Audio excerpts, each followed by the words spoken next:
Növbəti sualda soruşur ki, bəzi qardaşlar deyir ki, saqqalı tam qırxmamaq şərti ilə 4 barmaqdan da az saxlamaq icazəlidir və saqqalı çox saxlamaq vacib deyil. Bu doğrudurmu? Xeyr, bu doğru deyil.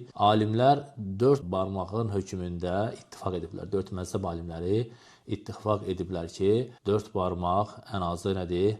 Vacibdir. Çünki Rasulullah s.ə.v hədislərində yalnız saqqalı saxlamağı əmr edir. Saqqalınızı uzadın, saqqalınızı artırın, saqqalınızı vurmayın kimi ümumi ləfzlərdir və bu ləfzlərin hər biri də saqqalı qısaltmağı buyurmur, əksinə uzatmağı əmr edir. Lakin orada bir məsələ gəlir ki, yalnız İmam Əhmədin məzhəbində var ki, İmam Əhməddən belə bir görüş var ki, o da İbn Ömər radiyallahu anhümənin feylinə görə ki, həcdə və ümrədə olarkən 4 barmaqdan artığını kəsmək olar. 4 barmaqdan artığını kəsmək olar, amma 4 barmaqdan daha da azaltmağı bunu deyən yoxdur. Əhl-i sünnədə mötəbər belə bir görüş yoxdur. 4 barmağın hökmündə də o da nəyə görə deyirlər? Allah Azza və Cəllə ayədə buyurur ki, Quran-ı Kərimdə buyurur ki, muhalliqinə ruusakum və muqassirinə la təxafun.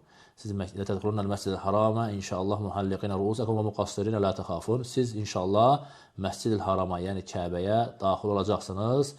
Əmin-amanlıq içərisində saçınızı qırxmış halda və qısaltmış halda. Və İbn Ömər radiyallahu anh bu ayəni təfsir edir ki, saç qırxmaq saça aiddir, qısaltmaq isə saqqala aiddir. Həcdən sonra saqqalı qısallardı. Və İmam Əhməd rahiməhullah da bunun üzərinə fətva verib ki, həccə və ümrəyə gedən 4 barmaqdan artığını kəsə bilər. İbn Ömərin feylinə görə həcc və ümrədən sonra 4 barmaqdan artığını kəsə bilər.